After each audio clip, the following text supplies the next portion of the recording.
I never imagined that one day my own home, the one my grandparents had left me, would feel like anything but mine. But when Ryan brought his parents into our house without even asking me, I didn't know whether to feel shock or rage. This wasn't just a house, it was my safe place, my sanctuary. The place where I wanted to raise our son, Lucas, without interference. But now, it felt like I was being pushed into the background, my voice ignored. I stood in the living room, staring at Ryan in disbelief as he sat there, casually scrolling through his laptop, completely unfazed by what he had just done. When he finally looked up, there was that smirk, the one I had grown to hate. "Oh, Olivia, it's not a big deal.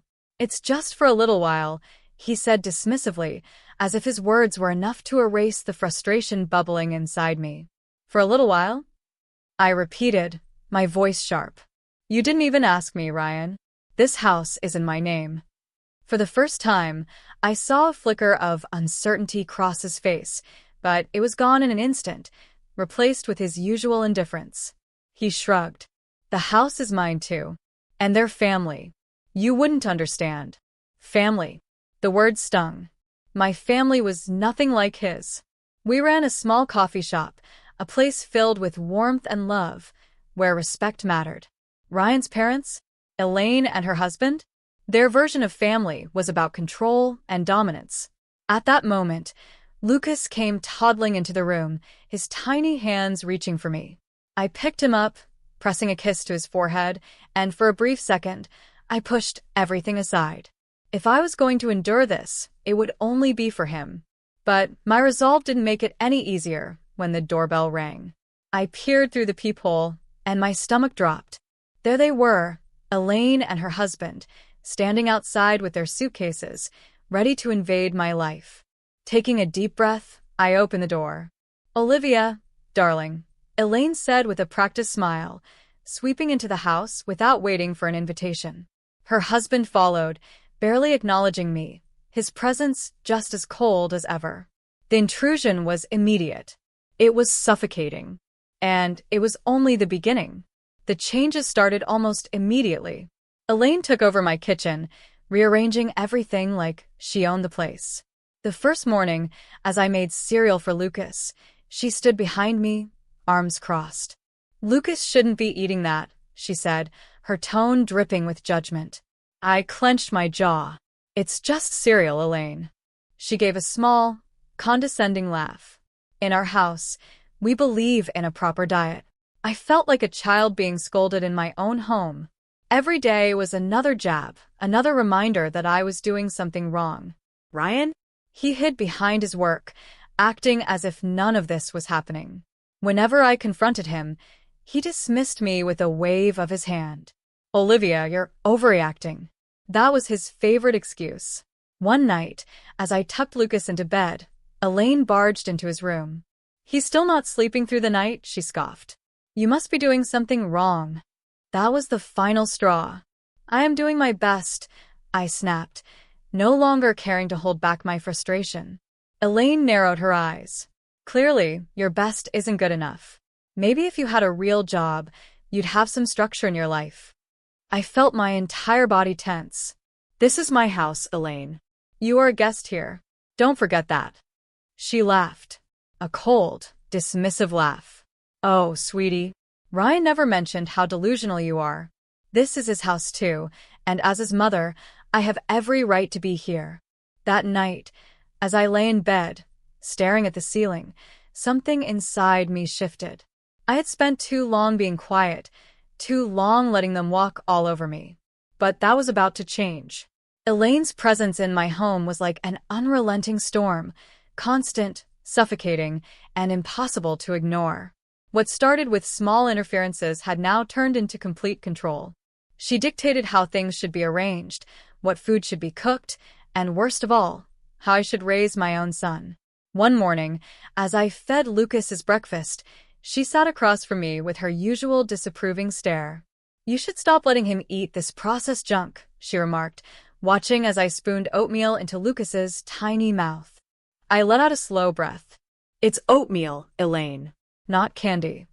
She shook her head as if I was too ignorant to understand basic parenting. A real mother would know better. The words hit me like a slap. But before I could respond, Ryan walked into the kitchen, completely oblivious, or maybe deliberately ignorant, to the tension. "Morning," he muttered, pouring himself a coffee. I shot him a look, willing him to see how his mother's words were tearing me down. But as always, he was deaf to my struggles. Elaine wasn't just trying to take over my household, she was trying to replace me in my own son's life. It got worse. I had a strict bedtime routine for Lucas. Every night, I'd tuck him in, read him a story, and kiss him goodnight. But Elaine? She had no respect for boundaries. One night, just as I was about to put Lucas to bed, she barged in. "He's still not sleeping through the night," she scoffed. "You must be doing something wrong." I turned to face her, gripping the edge of Lucas's crib to keep myself from screaming. "I am doing my best," I said, my voice shaking. She folded her arms. "Clearly, your best isn't enough. Maybe if you had a real job, you'd have some structure in your life." That did it. I clenched my fists. "This is my house, Elaine. You are a guest here. Don't forget that." She smirked. "Oh, sweetie. Ryan never mentioned how delusional you are. This is his house too, and as his mother, I have every right to be here." I was done. The next morning, I walked into Lucas's room to find Elaine going through his drawers. My stomach turned. "What are you doing?" I demanded, my voice trembling with rage. Elaine barely glanced up. "I'm organizing. This place is a mess." Something inside me snapped. "That's it. I want you out of my house. Now." Elaine turned to me, raising an eyebrow like I was a child throwing a tantrum. "Your house? Oh, darling, you're just the wife. This is Ryan's house too, and he wants us here." I stormed out of the room, my mind racing. I had let this go on for too long. I had tried to be patient, tried to compromise, but Ryan had left me no choice. I needed to confront him. That night, as we sat at the dinner table, the tension between me and Elaine was thicker than ever. I barely touched my food, my fingers curled into my lap as I waited for the right moment. Then Ryan, in his usual careless manner, dropped a bombshell. "My parents need to stay longer. Their house renovations are taking longer than expected," he said, as if it was the most natural thing in the world. My blood boiled. "Longer?" I said through gritted teeth. "We never even discussed them staying in the first place." He shrugged, avoiding my gaze. "It's just a few more weeks. What's the big deal?" I let out a sharp laugh. "The big deal is that your mother treats me like an intruder in my own home. The big deal is that she has no respect for me as a mother, as a wife, or as a human being." Elaine, who had been listening, chimed in with her usual condescending tone. "Olivia, you're overreacting. We're family. You should be more accommodating." I turned to Ryan, my voice laced with anger. "And you're just going to sit there and let her talk to me like this?" Ryan sighed, rubbing his temples. "Olivia, stop making a scene." That was it. I pushed back my chair, standing up so fast that the legs screeched against the floor. "You know what, Ryan? I'm done. Either they leave, or I do." A heavy silence fell over the room. Ryan finally looked up at me, his face unreadable. But then, as expected, he just sighed and shook his head. "You're being dramatic." I swallowed back the lump in my throat. He wasn't going to fight for me. He never had. But I wasn't going to let them destroy me. That night, as I lay in bed, I realized something. This was war, and I was ready to fight back. Sitting alone in the dimly lit living room, I felt the weight of my exhaustion settle over me like a thick blanket. I was done feeling powerless, done watching my own home slip through my fingers. I needed help, someone who would actually listen. And I knew exactly who to call. I grabbed my phone and dialed my brother, Alex. "Hey, Olivia," he answered almost immediately, his voice warm and familiar. "You okay?" The moment I heard his voice, the floodgates opened. I told him everything, how Ryan had invited his parents without asking me, how Elaine had taken over my home, criticized my parenting, and acted like I was nothing more than a guest in my own life. "Olivia," Alex's voice turned sharp, protective. Why are you letting them treat you like this? I don't know, I whispered, my throat tightening. I don't know how to make it stop. Yes, you do, he countered. You're stronger than this. You've always been stronger than this. They're walking all over you because you're letting them. You need to stand up for yourself, or they'll never stop. I wiped at my eyes. But what if Ryan doesn't take my side? Alex sighed. Then you'll have your answer about where you stand in this marriage.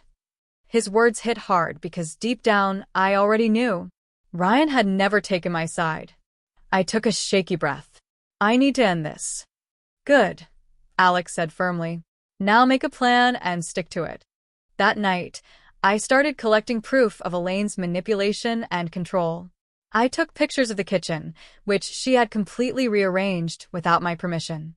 I recorded snippets of her belittling me, comments about how I was just a wife, and how I needed to learn how a real mother raises a child.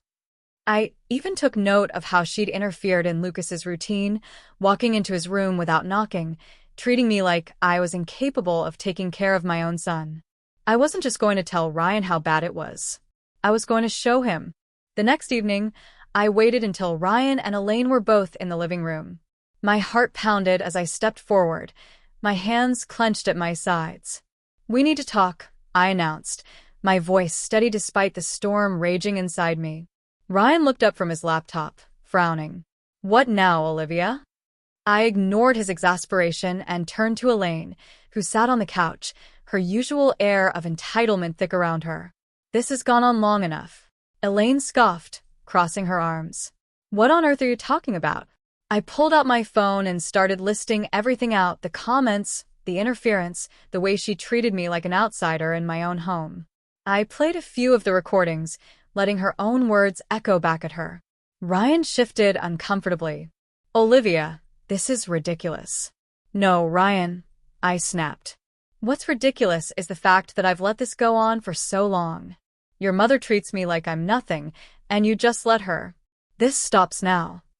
Elaine rolled her eyes. You're being dramatic, dear. You're just a wife.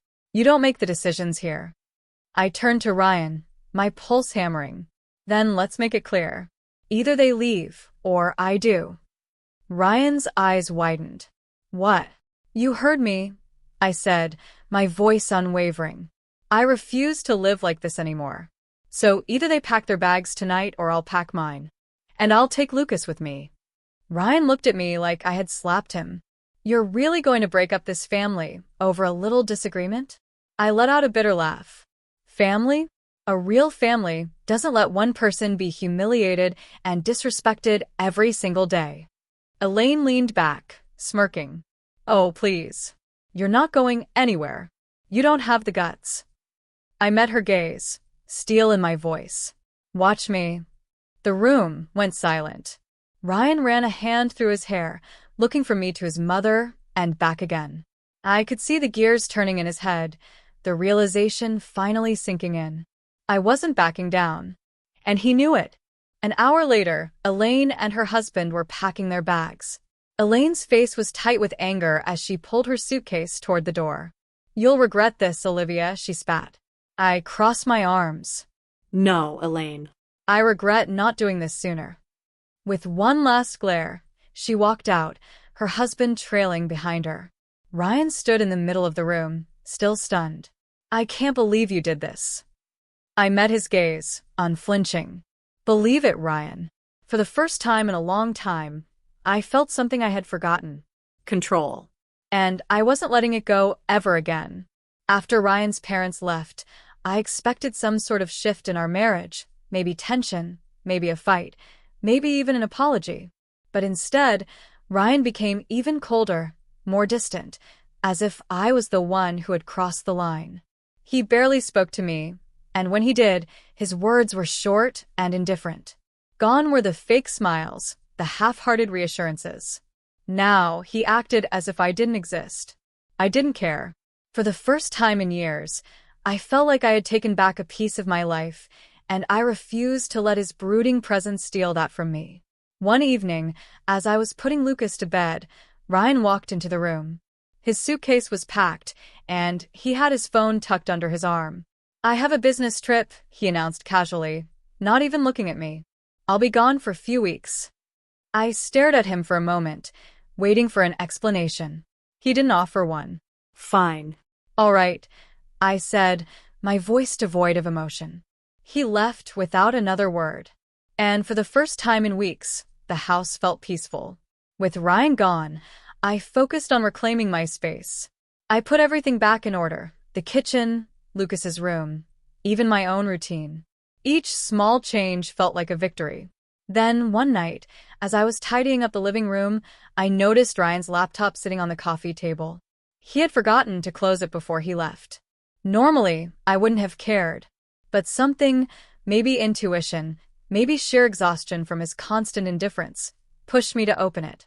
The moment I clicked on his email, my heart sank. There it was. A string of messages from a woman named Sophie. I miss you already. Last night was amazing. I can't wait for you to come back. Wish I could kiss you right now. I felt my stomach twist, my hands trembling as I scrolled through weeks, months of messages. Photos. Hotel receipts. He wasn't just distant. He was cheating on me. For a long time, I just sat there, staring at the screen. A part of me had always known Ryan wasn't the man I thought he was. The red flags had been there for years. The dismissiveness, the gaslighting, the way he always put his family above me. But this was beyond anything I had prepared myself for. I wanted to scream. To break something. To call him and demand answers. But then, just as quickly as the anger came, something else replaced it. Clarity. I wasn't going to waste my breath yelling at a man who had already betrayed me. No. I was going to make sure he paid for it. The next morning, I called a lawyer. I need to start divorce proceedings, I said, gripping the phone so tightly that my knuckles turned white. The lawyer, a woman named Claire, was calm and reassuring. She walked me through everything, what I needed, what my rights were, and most importantly, how to protect myself legally and financially. Do you have access to the house's paperwork? She asked. I swallowed. Yes. It's in my name. She exhaled in relief. Good. That gives you control. Control. The very thing I had been denied in my own marriage. The very thing I was about to take back. The next step was the house. I wasn't going to wait for Ryan to return and twist things in his favor. I needed to act fast. I called a real estate agent the very same day. I want to sell my house, I told her. Quickly and quietly. She hesitated. Are you sure? This is a big decision. I've never been more sure of anything, I said firmly. Within days, offers started coming in. The market was good, and with the house fully in my name, there was nothing stopping me. I was taking control of my life piece by piece. And when Ryan returned, he was going to walk into a nightmare of his own making. The night Ryan returned, I was ready. I had imagined this moment 100 times. How he would react, the words he would try to twist, the excuses he would make. But none of it mattered. I wasn't the same woman he had left behind. I stood in the living room, arms crossed, as I heard his key turn in the lock. The door swung open, and there he was, tired, disheveled, and completely unaware that his entire world was about to come crashing down.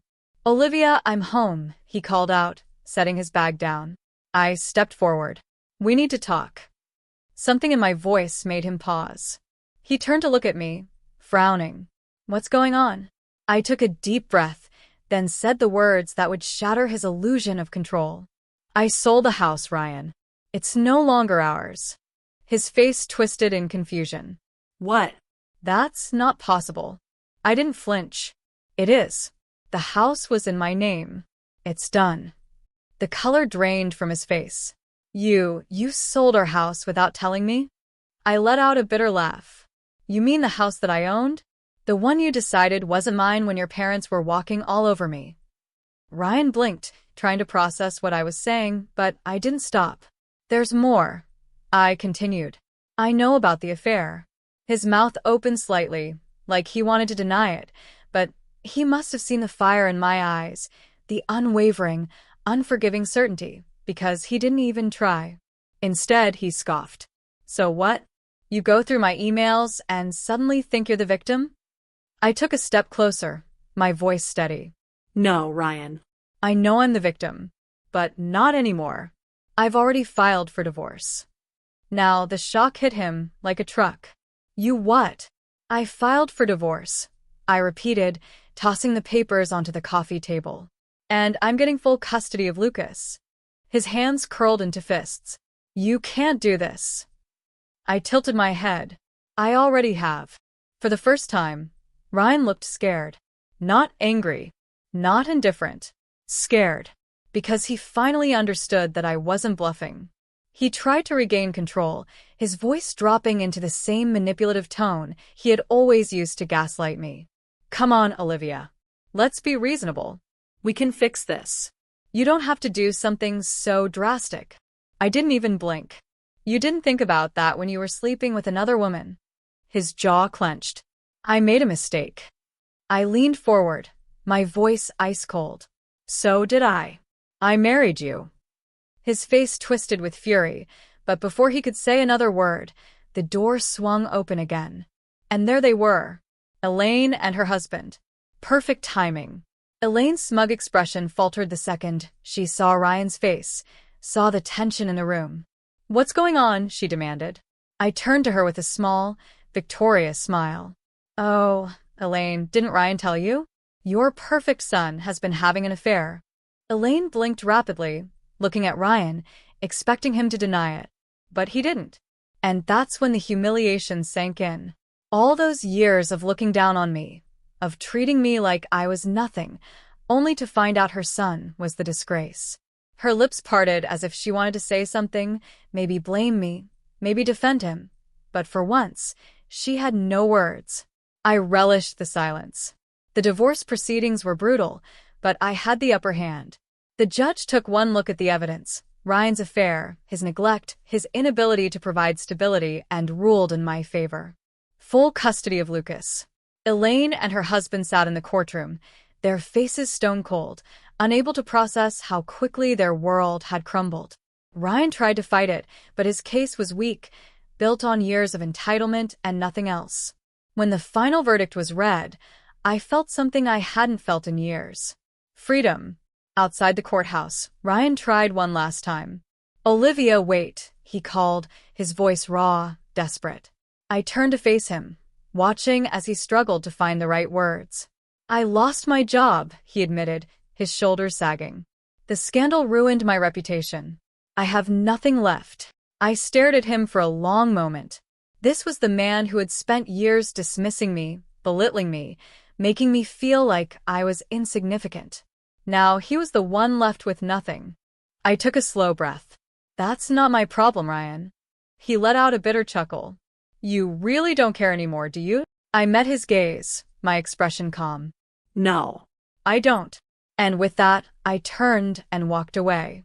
In the weeks that followed, the fallout was swift. Word spread about Ryan's affair. His friends distanced themselves. His colleagues turned their backs. Even Elaine, who had spent years treating me like I was beneath her, had to face the whispers and judgment of the very people she used to impress. As for me, I started over. I found a new home, one where Lucas could grow up without tension or manipulation. I focused on rebuilding my life, on rediscovering the happiness that had been stolen from me. One evening, as I sat on the porch watching Lucas play, I felt something I hadn't felt in a long time. Peace. I had fought for my freedom, for my son's future, and I had won. The past no longer had power over me. I was finally free. The day the house was finally sold, I stood outside for a moment, watching as the movers loaded the last of my things into the truck. I had spent years in that house, years of love, of pain, of struggle. It had been a battlefield, a place where I had fought for my dignity, my son, and my freedom. And now I was walking away. Lucas tugged at my hand, his bright eyes looking up at me. Mama, where are we going? I knelt down beside him, brushing his hair back gently. Somewhere new, baby. Somewhere just for us. He giggled, completely unbothered by the change. At 2 years old, he didn't understand the weight of what we had just left behind. But I did. And as I stepped into my car, ready to drive towards a future of my own making, I felt something deep inside me shift. I was free. The new apartment wasn't as big as the house, but it was ours. It was warm, safe, untouched by the ghosts of the past. Lucas had his own little space filled with books and toys, and I had something I hadn't had in years: peace. The first few days were surreal. I kept expecting Ryan to walk through the door, expecting Elaine's voice to cut through the silence with her usual criticisms. But they never came. Instead, I filled my time with something else: rebuilding. I poured my energy into the coffee shop, the place that had always been my escape. It was more than just a business. It was a place where I felt like me again. The familiar hum of the espresso machine, the smell of fresh pastries, the laughter of customers. It was healing. I was no longer just someone's wife, someone's daughter-in-law. I was Amelia. Weeks passed, and then one evening, as I was locking up the shop, I heard a voice I hadn't expected to hear again. "Olivia?" I turned slowly, my stomach twisting. Ryan. But he wasn't the man I had once known. He looked defeated. His clothes were wrinkled, his hair unkempt, his usual arrogance replaced with something else: desperation. For a long moment, we just stared at each other. "You shouldn't be here," I said, my voice calm but firm. He let out a shaky breath. I just needed to see you. To talk." I crossed my arms. About what? He swallowed hard, looking away for a moment before forcing himself to meet my gaze. "I lost everything, Olivia. My job. My reputation. Even my parents. They don't want anything to do with me now that they've lost their precious social standing." I didn't say anything. I just watched him, waiting. He took a small step closer. "I was an idiot. I threw everything away. I should have fought for you, for us. I don't know what I was thinking." I sighed, shaking my head. "You were thinking about yourself, Ryan, like you always have." His face twisted with something that looked like pain. "Please, Olivia. I know I don't deserve forgiveness, but I have nothing left. I need help." I felt a flicker of something, pity, maybe. A small part of me remembered the man I had once loved, the father of my child. But it wasn't enough. I stepped forward, my voice steady. "Ryan, you made your choices. And now you have to live with them. I'm not responsible for saving you from the consequences of what you did." His eyes filled with something raw, maybe regret, maybe realization. "I don't know how to fix this," he whispered. I exhaled slowly. "You can't." For a long moment, neither of us spoke. And then, finally, he nodded, his shoulders sagging. He had nothing left to say. I turned and walked away, leaving him standing there in the cold. That evening, as the sun began to set, I sat on the balcony of my new apartment, watching as the sky turned shades of gold and pink. Lucas sat beside me, his tiny fingers wrapped around mine. "Look, Mama," he pointed at the sky, grinning. "It's so pretty." I smiled, squeezing his hand. "Yes, baby, it is." For the first time in years, I wasn't afraid of what came next. I wasn't trapped. I wasn't waiting for someone to change, to love me the way I deserved. I was free. And as I watched the sun dip below the horizon, I knew this was just the beginning.